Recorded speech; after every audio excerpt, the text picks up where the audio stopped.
Salutations la famille, salutations frères et sœurs donc, et salutations à ceux qui sont de passage et qui sont en quête de vérité. C'est toujours par la manifestation de la grâce du Verbe de Loba, l'unique créateur, que nous allons toujours dans nos supports, Kalatam Balek, Kalatam Dimsi. On peut suivre sur les deux, on peut se procurer ces ouvrages sur les éditions Zouloulassan.com, les éditions Zouloulassan.com. Vous tapez ceci dans une barre de recherche, le premier lien référencé, vous cliquez dessus et ensuite vous accédez à la boutique où l'on peut se procurer ces ouvrages qui vont transformer le futur, parce que derrière cet ouvrage, il y a une puissance spirituelle supérieure à tout ce que l'entendement humain peut concevoir sans le verbe de Loba. Donc, on va aujourd'hui dans Wanja. Dans Wanja, ça veut dire liberté, et c'est sous-titré Prise de contact et vision du futur. Ça, c'est donc Wanja, c'est un prophète majeur, un Mutopeda Mundi, et donc il nous transporte dans des visions, dans ces visions, et il nous explique ce qui va arriver. Donc ici, c'est Wanja, ça va correspondre aussi à Ésaïe dans les Bibles falsifiées, et c'est titré aujourd'hui au chapitre 44, Jusqu'à votre vieillesse, je vous soutiendrai. Ce je, c'est avec un J majuscule. Donc, jusqu'à votre vieillesse, je vous soutiendrai. Bien. Qu'est-ce que veut nous dire ce titre? Quand on est vieux, on sait qu'on est plus faible. Et nous savons que, bien sûr, avant, le Verbe agissait d'une certaine manière, avec puissance, avec des démonstrations de puissance. Mais aujourd'hui, nous sommes dans une autre ère, c'est l'ère de la connaissance. Et nous ne voyons pas tous les miracles, bien qu'ils soient toujours présents, bien que le Verbe agisse, bien que le Verbe fasse toujours des miracles. On fait en sorte que tout ne soit pas ostensible, parce que c'est par la connaissance aujourd'hui que nous devons être amenés. Et c'est Zouloulassan qui nous transmet présentement cette connaissance. Donc,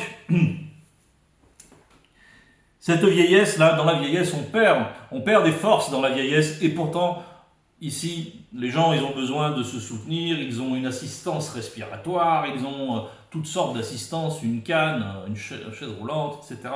Mais là, on nous dit que notre soutien, lui, sera spirituel. Nous, qui adhérons au verbe de Loba, à la vérité pure, nous pouvons compter sur ce soutien.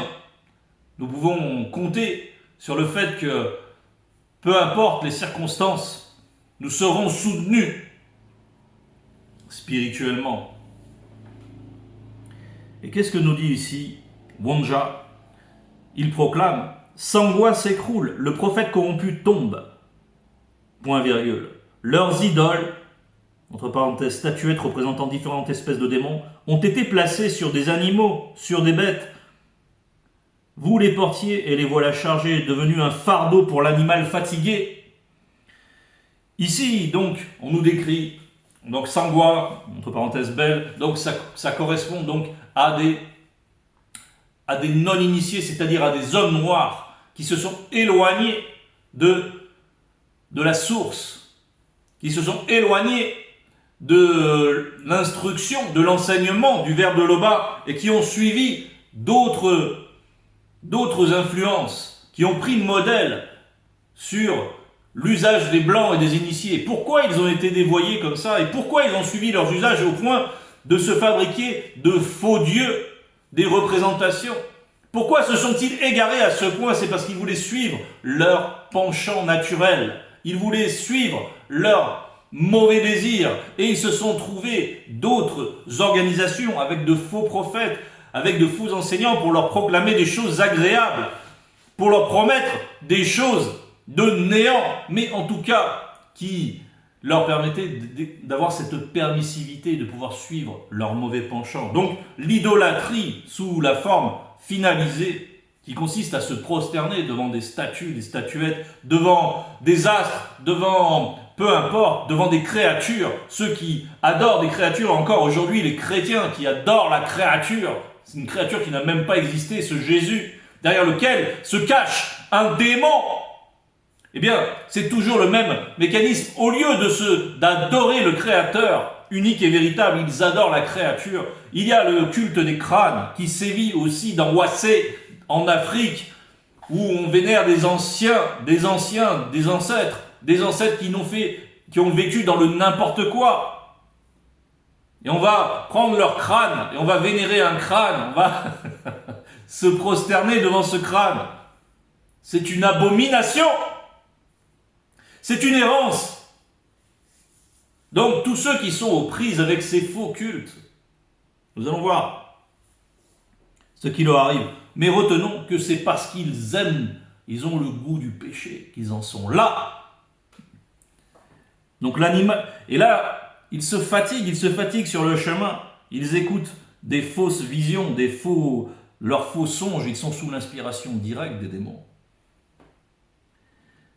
Verset 2, ils sont tombés, ils se sont écroulés ensemble, ils ne peuvent sauver le fardeau et ils s'en vont eux-mêmes en captivité. Donc on voit qu'ils se sont chargés avec ces fardeaux. Derrière ces fardeaux, derrière ces faux cultes, bien sûr, il y a l'iniquité, le poids du péché, et ça finit par gangréner toute la société à un point tel que l'effondrement arrive.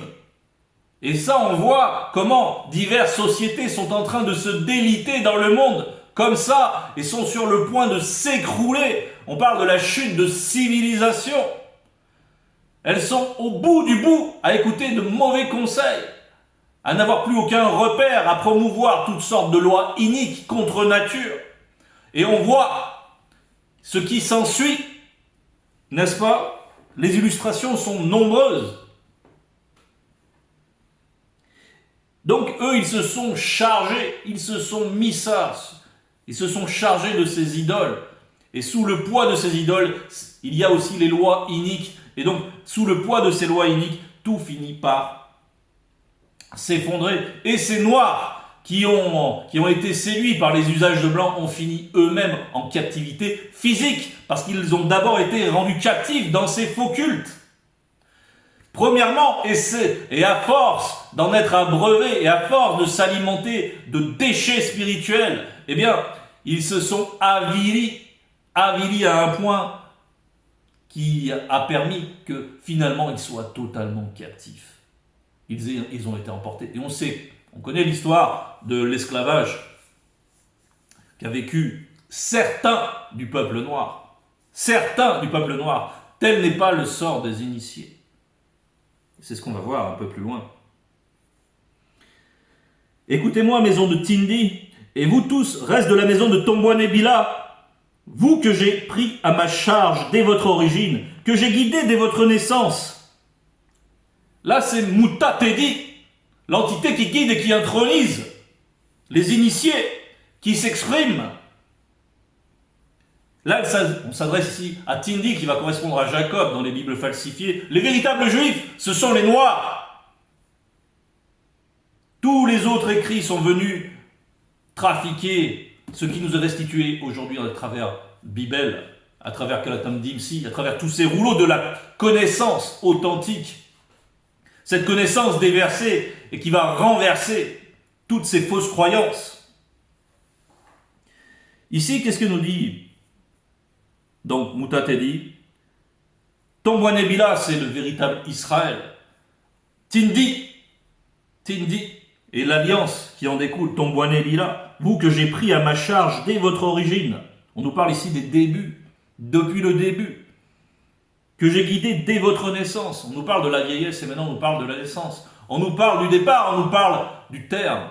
Eh bien, on nous parle ici de la permanence de l'alliance. Quels que soient ces dévoiements, quelles que soient les errances des non-initiés, l'alliance est toujours là. Parce que le verbe de Loba est fidèle. Ça ne change pas, ça ne peut pas changer. Le verbe de Loba ne change pas. Sinon, les lois changeraient en permanence. Sinon, il n'y aurait pas de dessus, de dessous. Tout serait chaos. Comme dans la croyance de ces religions-là. Où il y a du n'importe quoi. Où certains écrits valent pour un temps. Et puis en fait, après, dans d'autres circonstances, on peut appliquer d'autres lois. Ça, c'est du n'importe quoi. Ça, c'est la confusion des religions. Mais ce n'est pas ainsi qu'a été forgée l'alliance. Ce n'est pas ainsi que Tindi a été guidé, que Tombouane Bila a été guidé par Mutatedi. Jusqu'à votre vieillesse, je serai le même. Jusqu'à votre vieillesse, je vous soutiendrai. Je l'ai fait, virgule. Et je veux encore vous guider, vous soutenir et vous délivrer. Mutatedi, qui guide et qui intronise les initiés. Là, c'est... On rappelle ici ce lien qu'il y a entre Tindi, entre l'homme noir originel, entre tous ceux qui ont gardé l'alliance avec le verbe de Loba. Ce lien-là. Et on voit comment Mutatedi proclame son amour dans ce « je veux encore vous guider ». Je veux, dans ce « je veux », il y a l'amour du verbe de Loba. Et on nous parle ici, je veux encore vous guider, vous soutenir et vous délivrer. Jusqu'à votre vieillesse, on nous dit. Jusqu'à votre vieillesse. Qu'est-ce que c'est que cette vieillesse? C'est pas seulement à l'échelle individuelle, c'est jusqu'au terme des temps de cette existence dans le visible. Il en sera ainsi. Donc, ici c'est vraiment aux antipodes. On nous parle de nous soutenir, tandis que les non-initiés, ils se chargent avec des fardeaux, avec du n'importe quoi, ils se chargent avec le péché, avec l'iniquité, ils se chargent avec leurs idoles, ils se chargent avec leurs lois iniques, diverses et variées, prescrites dans leurs fausses doctrines, de démons religieux, dans leurs faux cultes. Ils sont chargés de tout cela. Ils n'en sont jamais rassasiés, même jusqu'à ce qu'ils soient mis en captivité. Eux, ils se chargent, tandis que spirituellement, ceux qui suivent, eux, au contraire, c'est Mutatedi qui se charge de la libération, qui se charge d'amener au salut, et qui soutient. Donc la spiritualité soutient tes forces. On soutient les forces de Tindi, de Tombouane Bila. Et ce jusqu'à ce que tout soit arrivé à terme, de manière permanente. Donc on est vraiment aux antipodes. Certains mettent des fardeaux, et nous, on nous porte nous-mêmes dans la spiritualité. On est porté, on est transformé même par l'action du Verbe. Nous sommes amenés à nous connaître selon notre nature divine, par la puissance du Verbe de Loba, qui est l'unique créateur. Et on nous dit au verset 5, « À qui comparerez-vous Tété pour le faire son égal ?» Tété, c'est notre Père. Donc, à qui comparerez-vous Tété pour le faire son égal? Ah oui, il y a un proverbe qui dit « Comparaison n'est pas raison ». Et oui, parce qu'ils sont dans le délire. Le délire, c'est la perte de la raison. Comparaison n'est pas raison. À qui on peut comparer? Celui qui vit hors de toute réalité, celui qui vit inexplicablement hors de toute réalité. Il est ni dans le dans, ni dans le hors. Il est par-delà tout ce que l'on peut concevoir, et par-delà même la non-existence qu'on ne peut pas concevoir. Donc à qui on va comparer Loba, unique créateur? Parce que c'est ça les idolâtres. Ils ramènent les choses à des attributs, à des choses, à des notions qui leur sont familières. Ils abaissent ce qu'ils ne peuvent concevoir. Ils ont besoin de pouvoir chosifier même leur Dieu, de pouvoir les caresser même. Ils ont besoin du charnel. Et peu importe les cultes, ils aiment toucher à un moment une pierre ou quelque chose. Et par là même, ils croient qu'ils sont garantis de plein de choses, qu'ils ont des bénédictions, qu'ils sont dans le n'importe quoi. Ils ne connaissent pas le véritable créateur. Donc à qui on pourra comparer le véritable créateur? À qui le ferez-vous ressembler pour qu'il puisse être semblable à lui avec un L majuscule? Ça, c'est la déraison. Ça, c'est le délire. C'est le délire. Ils versent l'or de leur bourse et pèsent l'argent à la balance. Ils paient un orfèvre pour qu'ils en fassent un Ewekedi Bondene Mampon. Et ils l'adorent et se prosternent. Donc ça veut dire faux Dieu. Et Wekedi, Bandene Mapon, faux Dieu. Et il l'adore et se prosterne. Donc on voit hein, le processus. Et on veut dire, là on souligne l'absurdité du comportement de ces hommes. Donc ils s'enrichissent, ils gagnent avec l'or qu'ils ont, avec le fruit de leur labeur. Ils pèsent l'argent à la balance, ils vont voir un orfèvre, et maintenant ils se font un fardeau. Ils se font un faux Dieu. Mais ils ne voient pas que tout ce qui a permis qu'ils œuvrent, qu'ils travaillent, qu'ils respirent, qu'ils exploitent du bois, etc., que ce bois il a poussé par l'effet de tout un processus, ce processus derrière lequel il y a l'entité des saisons, Munimamingbu, mais qui a permis que l'eau s'écoule depuis les monts, dans les fleuves, et que les bêtes soient abreuvées, que la fertilité soit, et qu'au milieu de tout cela, ils ont pu avoir des activités qui les enrichissent. Et ensuite, avec l'aboutissement de tout cela, de l'enrichissement qu'ils ont, de tout ce processus, ils sont dépendants de tout ce processus, eux, ils prennent la chose finale et ils commencent à le modifier, à le tailler, à l'embellir avec des sculptures, peu importe, à des gravures, et ensuite ils adorent la chose finale. C'est-à-dire qu'ils n'ont aucun sens, c'est vraiment le délire, c'est-à-dire qu'ils sont dépourvus de toute logique, ils n'ont aucun sens de la causalité. Non, ils veulent cet aveuglement. Pourquoi ils s'aveuglent à ce point? C'est que, on va le voir un peu quand on va avancer un petit peu plus, mais on voit à quel point ça n'a aucun sens ce qu'ils font. Ils le portent, ils le chargent sur l'épaule, ils le mettent en place, et il y reste. Il ne bouge pas de sa place, puis on crie vers lui, mais il ne répond pas. Il ne sauve pas de la détresse. Parce que, bien sûr, c'est un objet. C'est un objet inerte, il n'a pas la capacité d'entendre quoi que ce soit, ni de parler, ni de bouger, à moins que oui, on va faire de la robotique. Et il y en a qui commencent aujourd'hui, on le voit, dans quel délire ils sont, à vouloir adorer dans la robotique, adorer l'IA, adorer... Voilà, il y a des cultes qui existent. Ça n'a pas de... Voilà, c'est comme ça. Maintenant, ils vont dire, ah, mais regardez, maintenant, on adore une créature, mais elle bouge. C'est vraiment le n'importe quoi. C'est n'importe quoi. Mais bon. Souvenez-vous de ces choses et soyez des hommes. Point d'exclamation. Souvenez-vous de ces choses et soyez des hommes. Soyez des hommes. Mais soyez des hommes, ça veut dire, mais utilisez ce qu'on vous a donné aussi. On vous a donné. Est-ce qu'on ne vous a pas donné un peu de bon sens au départ? Un tout petit peu de réflexion au départ? Mais pourquoi voulez-vous vous aveugler à ce point pour faire des cultes de n'importe quoi? Pourquoi voulez-vous sortir un crâne d'un tombeau et ensuite vénérer ce crâne? En plus, vous ne savez pas ce qui se passe derrière cela. Parce que les démons vont puissamment agir contre vous. Vous vous exposez par là même. Des démons familiers, vous pensez que les ancêtres vous inspirent des rêves ensuite, etc. Et ce sont des démons qui vous guident toujours plus vers l'errance, vers l'éloignement de la vérité. Parce que vous ne pourrez plus recevoir, parce que vous êtes sûr que vous recevez des songes, des visions, mais vous êtes dans un délire. Pécheurs, rentrez en vous-même.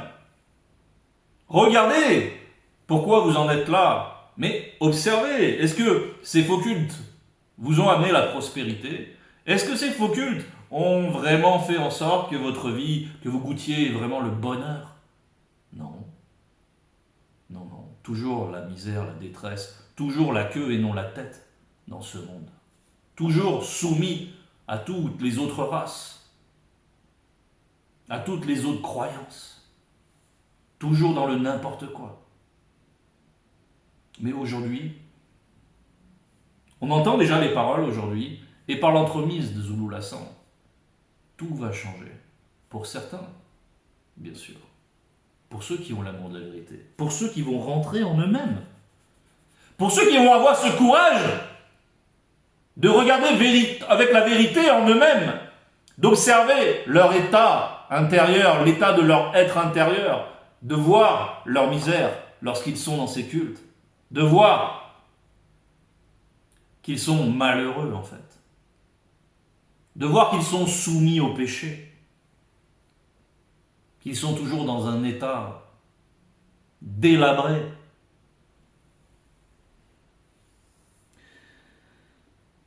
Souvenez-vous des prodiges qui se sont passés dès les temps anciens, car Loba est unique créateur. Et il n'y en a point d'autre. Donc souvenez-vous de vos origines. Souvenez-vous de ce qu'on vous a fait subir. Souvenez-vous des prodiges d'antan. Aujourd'hui, ils sont portés à nouveau à notre connaissance. Aujourd'hui, la révélation est donnée. Aujourd'hui, on sait qui sont les Juifs véritables. N'est-ce pas? Ce n'est pas les Ashkénazes ou les... Non, ça n'a rien à voir. Tombe-moi Nébila. Mais c'est le peuple noir. Initié. Initié, ça veut dire qu'il garde l'alliance. Donc aujourd'hui, on nous restaure la vérité. Zulula est là, le deuxième né de la création. Et l'impulsion qu'il a donnée va retentir dans les temps qui vont venir. La juste doctrine qui nous a fait à nouveau connaître va chambouler ce monde. Et on voit l'ébullition qu'il y a dans le monde en ce moment, hein, parce que le monde occulte n'a de cesse d'envoyer des vagues de diversion pour empêcher ce processus. Voilà, pour distraire avec des choses, avec les guerres, avec les pandémies, etc. Bref. Loba est unique créateur, il n'y en a point d'autre. Donc, on va prendre quelque chose, on va prendre Biala 4, verset 15. Biala 4, verset 15. Qui nous dit, il faut comprendre hein, donc en profondeur ce qu'est l'idolâtrie. Biala 4, verset... J'ai mis 15. Non, c'est 5. Ne vous fabriquez pas non plus toutes sortes d'idoles dans votre cœur et dans vos consciences. Voilà ce qu'il faut comprendre. À l'origine, l'idolâtrie, bon là on a parlé de l'idolâtrie sous sa forme finale qui consiste à adorer des faux dieux, des as, peu importe, des choses créées, voilà, plutôt que le créateur. Ça c'est vraiment le non-sens, ça c'est vraiment le... Voilà. Ou adorer encore des faux dieux, bien sûr. Mais qu'est-ce qu'il y a dans tout cela? Eh bien, il y a dans ces doctrines, par exemple, ces doctrines vont permettre la polygamie, vont permettre toutes sortes de dérèglements. Et dans cette polygamie, il y a l'amour du sexe, il y a l'amour, il y a il y a l'impudicité. Donc. Et derrière cela, il va y avoir des esprits de jalousie, il y aura pas la paix dans le foyer, il n'y aura pas la paix entre les descendants, il y aura la dissension, la discorde, la haine, etc., etc. Donc il y a les semences de l'iniquité partout dans ces doctrines. Mais si les gens restent dans ces doctrines, comme nous l'avons dit au début, c'est d'abord parce qu'ils se sont fabriqués des idoles dans leur cœur et dans vos consciences. Ces idoles-là, ce sont les péchés. On dit le péché mignon. Le péché mignon, c'est celui qui domine sur toi. C'est celui qui domine sur toi, c'est-à-dire que tu l'aimes trop. Tu as un amour pour ce péché, c'est trop. Donc, et derrière ce péché, il y a des démons qui viennent pour constamment alimenter cette emprise qu'on a sur toi. Et donc tu aimes, tu chéris cela. Et derrière l'amour de ton péché, c'est l'amour d'un démon et donc d'un faux Dieu. Et tout se recoupe. C'est pour ça que donc, tous ceux qui ont l'amour du péché, que ça peut être la cupidité, ça peut être n'importe quoi, qui trouvent, parce qu'il y a des religions qui mettent... qui valorisent la cupidité, il y a des religions qui valorisent l'impudicité, il y a des religions... Voilà, il y a du n'importe quoi dans toutes ces spiritualités, parce que derrière, il y a des démons. Donc on voit le lien qu'il y a entre l'amour du péché et l'idolâtrie. C'était important de faire ce focus. Donc on les voit là, les adorateurs de faux dieux, c'est pour ça qu'ils viennent, parce qu'ils ont d'abord l'amour du péché. C'est pour ça qu'ils veulent rester en même temps dans ces religions. Parce que ces gens-là aiment l'obscurcissement de leur esprit, ils aiment l'iniquité, ils veulent, ça ne les intéresse pas la justice, ça ne les intéresse pas la vérité. Ce qui les intéresse, c'est d'avoir des choses agréables qui leur permettent de continuer selon leur propre conviction. Verset 10, Mabuta te dit, j'annonce dès le commencement ce qui doit arriver et longtemps d'avance ce qui n'est pas encore accompli. Donc je suis Muta te dit. Donc il nous guide. J'annonce dès le commencement ce qui doit arriver, on est dans la prophétie. Dès le commencement ce qui doit arriver, entre le terme et la fin, tout est sous le contrôle. Entre le terme et le départ, tout est sous contrôle. Tout. Et longtemps d'avance ce qui n'est pas encore accompli. Et quand on voit les prophéties, elles sont à l'heure. Et la place des deux, de Jokisabe, le premier-né de la création, qui est venu en son temps dans le visible de la chute. Et là, nous avons le deuxième-né. Ce sont des marqueurs pour nous, parce que toutes les prophéties les annoncent. Les arrêts du verbe de Loba subsisteront, et il exécutera la manifestation de la volonté de Loba. Parce que derrière les prophéties, il y a des arrêts. Il y a des arrêts, des décisions qui ont été arrêtées spirituellement pour faire advenir des choses en des temps précis. Comme la venue du deuxième-né. Donc les arrêts du verbe de Loba subsisteront.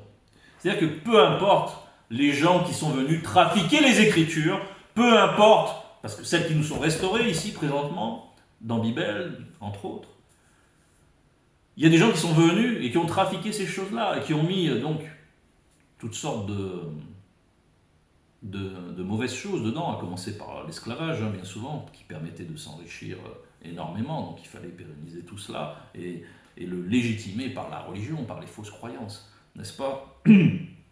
Bon, eh bien, ils ont aussi dévoyé, bien sûr, ils ont maquillé aussi tout ce qui concerne l'origine de la spiritualité authentique, les premiers hommes et femmes qui étaient noirs, et tous les patriarches qui étaient noirs aussi, et qui le sont, puisqu'ils sont vivants. Ça, il a fallu maquiller soigneusement. Mais néanmoins, les arrêts du verbe subsistent, la prophétie est en marche. Et rien ne peut altérer cela. On va prendre Baby Sedi 22-18, qui nous dit: selon ce qui est écrit, ouvrez les guillemets, c'est bien en vain que s'est mise à l'œuvre la plume mensongère des non-initiés rebelles, des blancs et des sans-mêlés, entre parenthèses métis, sous l'inspiration des démons religieux de haut rang. Donc c'est bien en vain qu'ils ont proclamé des fausses prophéties, c'est bien en vain qu'ils se sont établis des cultes, des symboles, des ordonnancements, des bâtiments, c'est bien en vain. Parce que tout cela est balayé aujourd'hui, parce qu'on nous fait connaître à nouveau notre ascendance réelle. Je parle notamment pour le peuple noir. On nous montre à nouveau qui est l'unique créateur, Loba, et quel est le lien que l'homme noir a avec lui. Et l'alliance va durer jusqu'à la fin, et nous serons portés jusqu'à la fin par cette alliance. Ceux qui veulent y adhérer, et aujourd'hui les blancs et les sans-mêlés, ils sont conviés également. Parce que c'est un temps particulier. Et comme il y a eu un arrêt aussi par rapport à cela. Mais les blancs et les sans-mêlés seront transformés aussi. Il y aura un seul peuple. Parce que c'est le peuple qui aime la justice, qui aime la vérité. Plus que toutes sortes d'autres considérations. C'est ça l'initiation. Et on les amène à connaître Loba, bien sûr. Donc on voit ici que peu importe tout ce qu'ils ont fait pour trafiquer les écrits, peu importe les arrêts du verbe de Loba subsisteront. Verset 12. Écoutez le verbe de Loba, gens endurcis de cœur, entre parenthèses, la conscience du cœur, ennemi de la droiture. Et c'est là on est vraiment dans le fond du problème. C'est l'ennemi de la droiture. C'est-à-dire quand vous discutez avec des religieux, et Loba m'en donne souvent l'occasion, j'y prends parfois un certain plaisir, mais attention, il faut tout faire avec sagesse. C'est-à-dire quand vous voyez une personne, justement, que vous commencez à questionner sa notion du jugement, sa notion de la justice à la fin, que les religions se réjouissent, que tous ceux qui ne sont pas de leur religion vont tous périr dans des souffrances atroces, et en même temps ils disent que leur Dieu est amour, Et si on leur dit, ben voilà, quelqu'un qui n'a jamais entendu parler de ta religion, peut-être, voilà, il va être condamné aussi. Ah ouais, ils savent pas quoi répondre, alors ils sont dans l'embarrassement, ils trouvent le contexte, le contexte, le contexte. Bref, ils sont démunis dès qu'on leur pose un peu des questions. On leur montre, on essaie de leur montrer qu'en fait, ils n'aiment pas la justice dans leur religion. Et c'est facile de les démontrer. Ils n'aiment pas la justice, ils aiment entendre des choses agréables qui sont, qui vont flatter leur orgueil communautaire, qui vont flatter leur orgueil de race, hein, chacun selon sa race de sang mêlé, selon sa race de blanc, etc. On leur dit des choses agréables. Chez les blancs, on représente tous des anges blancs, ça n'a rien à voir avec les entités véritables, mais tout est blanc, et, voilà, et ceux qui ne sont pas blancs, c'est les méchants, le noir, voilà, le diable est bien noirci, on voit ce qu'ils disent, l'archange Michel qui domine sur un diable noir, lui il est blanc, avec des petites bouclettes. N'est-ce pas? Toujours les petites bouclettes, il ne faut pas oublier, faire le lien avec donc ce Jésus, mais bon, on ne va pas en dire plus, cet efféminé. Bref, voilà. Ils sont endurcis là-dedans, ils sont ennemis de la droiture. C'est ça le fond du chose. Et c'est dans cet endurcissement, en fait, cet endurcissement, c'est aussi une perte de sensibilité, qui ont dit, bah oui, c'est normal, ceux qui ne sont pas de ma religion musulmane, ceux qui ne sont pas de ma religion catholique, c'est normal qu'ils aillent tous périr dans le feu, dans un feu éternel. T'as déjà mis, comme dit souvent vous le dites, t'as déjà mis un briquet sous ta peau, là, juste, voilà, 10 secondes. Tu vois la douleur, et là tu dis que c'est normal que tous les autres qui ne sont pas dans ta religion, ils subissent ça en permanence pour l'éternité, et que c'est l'amour qui veut cela. Voilà leur délire. Voilà en quoi ils sont ennemis de la droiture, voilà en quoi ils boivent l'iniquité, ils font c'est bon l'iniquité, et ils adorent leur faux Dieu, derrière lequel il y a un démon. Ennemis de la droiture, donc. Et cet endurcissement de cœur, c'est-à-dire ils n'ont pas la compassion. C'est-à-dire que ça finit par les endurcir, ils ne montrent pas de compassion pour les autres. Les autres, c'est des kafirs, des machins, nanana. Ils ne cherchent même pas à comprendre. S'ils ne veulent pas venir, c'est voilà, c'est qu'ils sont condamnés. Et c'est bien comme ça. Et ils ne veulent pas entendre autre chose. Donc ils ferment leur entendement, ils sont endurcis de cœur, c'est-à-dire qu'ils ont perdu donc, les sentiments essentiels qui sont liés aux vertus, l'amour, la bonté, la patience, etc. Non, ça va être sérieusement mis en péril. Donc, et il y a l'orgueil qui va arriver derrière. L'endurcissement, c'est aussi l'orgueil.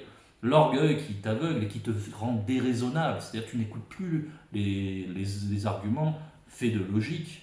Non, tu vas fermer ton entendement. Même ton entendement. Tu es voilé par le monde occulte. De toute façon, tu es enténébré parce que tu adhères à toutes ces doctrines qui sont des déchets, des immondices, que toi, tu t'enorgueillis de cela. Donc, là, c'est le délire, c'est-à-dire que ces gens ne sont plus accessibles à l'appel de la raison. Et qu'est-ce qui vient? Bien sûr, ensuite, verset 13, Muniba Bekokisedi fait approcher sa justice, elle n'est pas loin. C'est la conséquence. Parce que quand l'orgueil arrive à une certaine maturité, eh bien, un certain degré de délire, eh bien, arrive immanquablement la chute. Et la chute, c'est par l'entremise de Muniba Bekokisedi, l'entité en charge du domaine de la nature. L'entité en charge des châtiments du domaine de la nature. Elle arrive à point nommé, à ce degré de maturité, pour qu'il s'écroule, comme on le voit au début, pour qu'il chute. Donc on les voit là, on voit des civilisations qui parlent de guerre prophétique, de messianisme, voilà, chez les évangélistes aux USA, etc. Ils sont convaincus que c'est la fin des temps, l'Armageddon. Ce n'est pas la fin des temps, ce n'est pas la fin des temps. Il y a encore la vieillesse à connaître, et dans la vieillesse, il y aura des bonnes œuvres. Il y aura de l'éclat de la lumière, du Verbe. Les choses vont continuer. Ne croyez pas que ça va être l'enlèvement, toutes ces bêtises là. Tout ça, c'est n'importe quoi. Et puis, on va avancer vers des vers de la tragédie. Et puis il y en a qui vont appeler, et ça s'est vu plein de fois, c'est toujours le même schéma, appeler au fait qu'il va y avoir l'enlèvement, les gens vont faire n'importe quoi, vont être encore plus dans le délire, et ça va être la chute de civilisation. Mais c'est pas grave, parce que le verbe de là-bas est là. En attendant, ça distrait beaucoup de gens. Bon. Donc on voit que l'orgueil précède la chute. Verset 14, et le salut ne tardera pas. Le verbe de Loba mettra le salut en Wumalombe, entre parenthèses, lieu élevé, dressé. Donc le verbe de Loba mettra le salut en Wumalombe et la gloire sur Tombouanébila. C'est-à-dire que ce qui a été, c'est ce qui sera. C'est comme ça. Ce n'est pas autrement. Donc, aujourd'hui, l'impulsion que le deuxième né de la création donne dans le visible, là, de la chute, va retentir. Et tout sera rétabli pour Tombouanébila.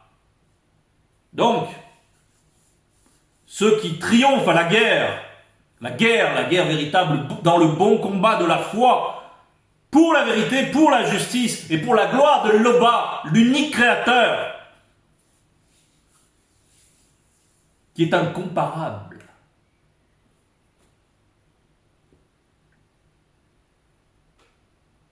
Bien. On va conclure sur Baby Sedi, 22, versets 9 et 10.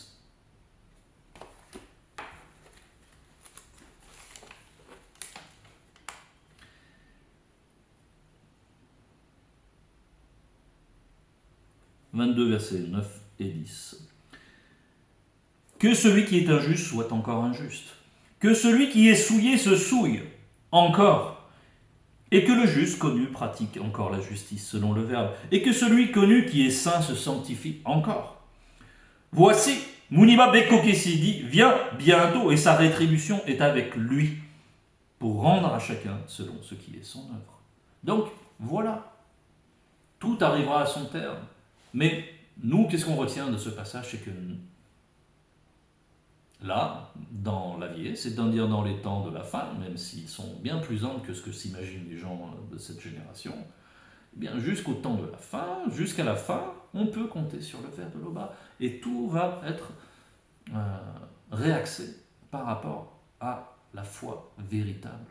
Maintenant, celui qui ne veut pas entendre, celui qui veut rester dans ses faux cultes, qui continue à faire du n'importe quoi, qui continue à s'avilir dans toutes sortes de pratiques, qui continue à se mentir à lui-même, parce qu'il ne veut pas rentrer justement en lui-même pour observer quel est son mauvais état de l'être intérieur, quel est son avilissement, quels sont ses vrais problèmes. Il ne veut pas faire cet effort parce qu'il aime le péché. Bon. Il continue à aimer le péché et il continue à avoir des cultes en relation avec son amour du péché qui lui permet toujours de continuer à persévérer dans le n'importe quoi. Eh bien qu'il persévère. Mais le verbe de Loba agit, quoi qu'il en soit. Et tout arrivera à son terme parce qu'il y a eu des arrêts.